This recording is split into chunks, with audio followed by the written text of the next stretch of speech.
Hello लोगोफोर, आरोबाव मोनसे गोदान भिडिअनि आपडेट लानानै फैलायबाय। नोंथांमोना नैबे गोदान भिडिअनि फुल आपडेटखौ मिथिनो थाखाय नोंथांमोना नैबे भिडिअखौ जोबजासिम नाय।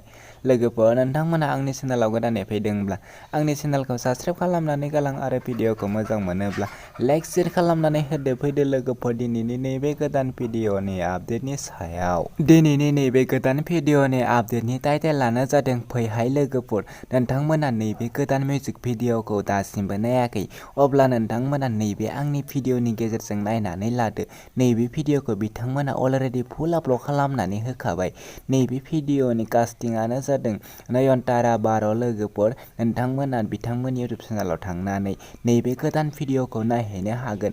नैबे भिडिअनि मेथाइखौ रोजाबदों भारती बार' लोगोफोर। बे भिडिअआ जोबोरैनो मोजां जादों आरो नैबे भिडिअखौ अलरेडि फुल आपल'ड खालामखाबाय। लोगोफोर, नैबे भिडिअनि कनसेप्ट आरो सुरुग्राफियानो जादों मेलेम नार्जारि। लोगोफोर, नोंथांमोना बिथांमोननि नैबे गोदान भिडिअखौ नायनो थाखाय बिथांमोननि इउटुब चेनेलाव थांनानै नायहैनो नांगोन।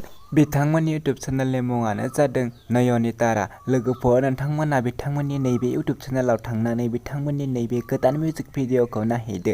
नोंथांमोना बिथांमोननि इउटुब चेनेलखौ दासिमबो साबस्क्राइब खालामाखै, अब्ला बिथांमोननि इउटुब चेनेलखौबो साबस्क्राइब खालामनानै होदो। बेफोरबायदिनो गोदान गोदान भिडिअनि आपडेटखौ नोंथांमोना थाबनो मोननो थाखाय बिथांमोननि चेनेलखौ साबस्क्राइब खालामदो आरो सापर्ट खालामदो। लोगोफोर, बिदिब्ला दिनैनि नैबे गोदान भिडिअनि गुसुं आपडेटआ बेखिनियानोसै। नेक्स्ट आपडेट भिडिअखौ नोंथांमोननि गेजेराव थाबैनो लानानै फैफिनगोन।